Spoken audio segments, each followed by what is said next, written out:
안녕하세요. 윤영석 전도사입니다. 오늘 여러분과 함께 나눌 하나님의 말씀은 출애굽기 15장 22절에서 27절입니다. 오늘 우리가 읽은 본문은 이스라엘 백성이 애굽을 떠나 하나님이 약속하신 가나안 땅을 향해 가고 있는 내용입니다.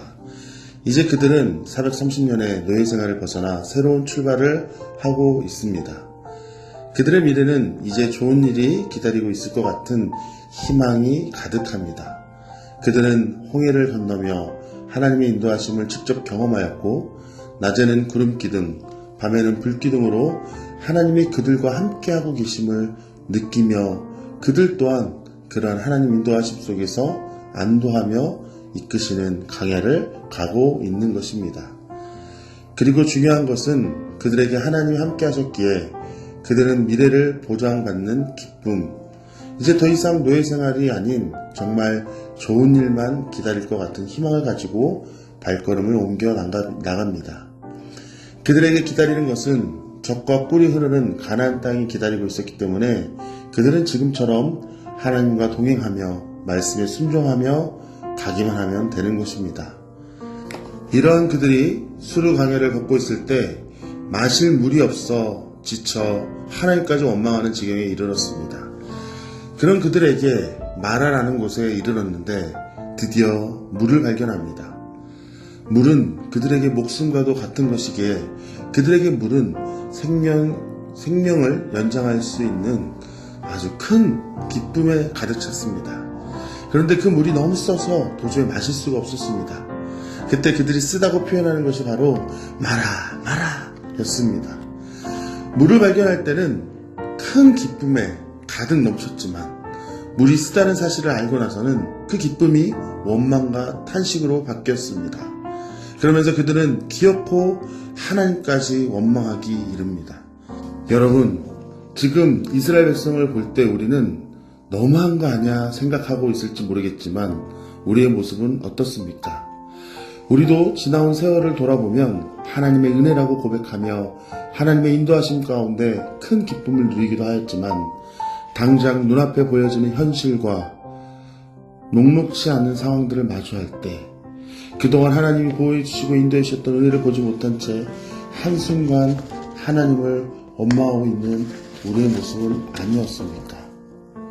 그때 이스라엘 백성을 이끌어가는 모세는 어떠했을까요? 그는 하나님 앞에 부르짖어 기도하기 시작합니다. 그랬더니 하나님께서 한 나무를 던지라고 지시하였고 모세는 하나님의 말씀에 순종합니다. 그랬더니 쓴 물이 단물로 바뀌는 기적이 일어났고 이스라엘 백성의 목마름을 해결받았습니다. 오늘 물은 단순히 우리가 생각하는 목마름을 해결하는 정도 그 이상입니다. 광야에서 물이 없으면 목숨까지 위태로울 지경까지 이르기 때문입니다. 그러기에 물은 구약시대의 하나님의 축복이라는 또 다른 의미가 숨겨져 있습니다. 구약시대의 도시들은 물이 흐르는 큰 강 중심으로 마을이 구성되었습니다. 이처럼 그 당시 사람들에게 물은 하나님의 축복을 의미합니다. 여러분, 여기서 한 가지 더 알려드리면 여러분 바다 하면 무엇이 떠오릅니까? 그 당시 사람들에게 바다는 두려움이라는 이미지가 있습니다. 지금 우리가 생각할 때 우리는 바다에 놀러 가기도 하고 바다를 생각하면 푸르른 어떤 이미지가 떠오르지만 그 당시 바다에 빠져 죽는 사람들이 있었기 때문에 그들에게 있어서 바다는 두려움의 대상이었습니다. 그래서 이 이미지만 생각한다면 우리가 잘 아는 찬양의 진정한 의미를 해석할 수 있습니다. 찬양 중에 여러분이 잘 아는 물이 바다 덮은 같이 무슨 뜻일까요? 말 그대로 물이 바다를 덮는구나 라가 아니라 하나님의 축복이 인간의 두려움을 덮어버린다. 다시 말해 하나님의 축복은 그 어떤 것보다 크고 위대하다는 의미입니다. 다시 본문으로 돌아와 우리도 마찬가지입니다. 하나님을 만나고 믿으면 나의 인생의 길에 가나안 같은 축복만 있을 거라는 기대감을 가지고 우리는 살아갑니다. 그러나 우리의 인생이 어찌 그러던가요? 때론 아프고 감당하기 어려움이 우리를 찾아올 때가 있습니다. 만사가 잘 되고 형통할 때는 우리는 하나님의 은혜라고 고백합니다. 그러나 때로는 우리의 계획대로 일이 풀리지 않고 우리가 예상치 못한 어려움과 고난을 당할 때 우리는 하나님의 은혜라고 고백할 수 있겠습니까? 아니죠. 우리는 원망합니다. 아니, 심지어 하나님의 존재 자체를 부정하기까지도 합니다. 어쩌면 이러한 신앙생활도 하나님이 아니라 나의 중심처럼 느껴집니다. 내가 잘 되면 좋고 내가 싫으면 하나님마저도 부인해버리는 믿음. 참 그래서 우리는 연약합니다.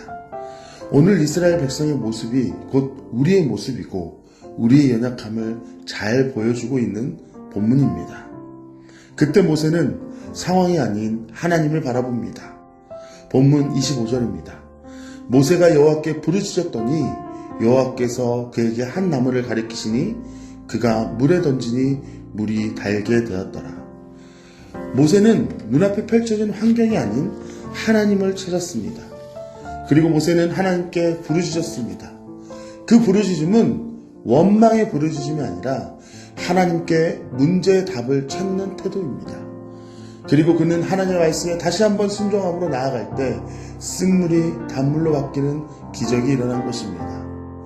우리는 환경과 상황보다 크신 하나님을 바라보는 자세가 필요합니다.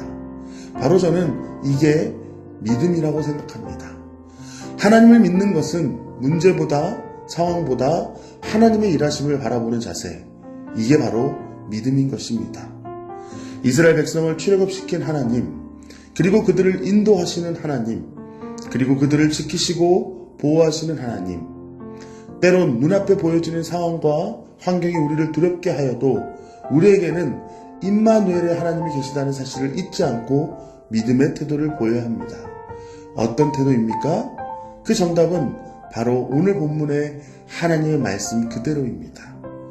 마치 우리는 우리의 신앙과 믿음을 우리가 선택한 거라 착각하였지만 하나님이 우리가 택하기 전에 먼저 하나님께서 우리를 택하시고 인도하신다는 사실을, 그리고 그 하나님이 인간의 생각을 뛰어넘어 우리를 인도하고 계신다는 사실을 기억하시길 바랍니다. 그리하여 우리는 그 하나님의 생각을 다 알 수 없지만 그럼에도 하나님은 여전히 우리의 인도자 되시고 구원자 되심을 믿는다면 우리는 그분을 믿음의 태도로 그분의 말씀을 선택하는 믿음이 바로 우리에게 필요한 것입니다. 바로 그 가정의 현장이 광야이고 광야를 통해 이스라엘 백성은 하나님 나라의 백성들로 세워지고 하나님과의 관계가 다시 한번 형성이 되는 것입니다. 우리가 살아가는 믿음의 여정도 마찬가지입니다. 때론 하나님의 일하심이 더디게 느껴지고 예상치 못하는 상황과 환경을 마주할 때면 우리의 믿음도 연약해져 하나님을 바라보지 못할 때가 있습니다. 그때마다 오늘 하나님의 말씀을 생각하며 하나님의 말씀을 선택하는 믿음의 태도를 보이는 우리 시은서 성도들이 되기를 간절히 소망합니다. 하나님을 내가 있는 곳으로 데려오는 것이 신앙이 아니라 우리가 하나님 앞에서 말씀 앞에 서는 것이 믿음인 것입니다. 때론 그분의 생각이 다 이해되지 않아도 우리는 하나님을 선택할 것입니다.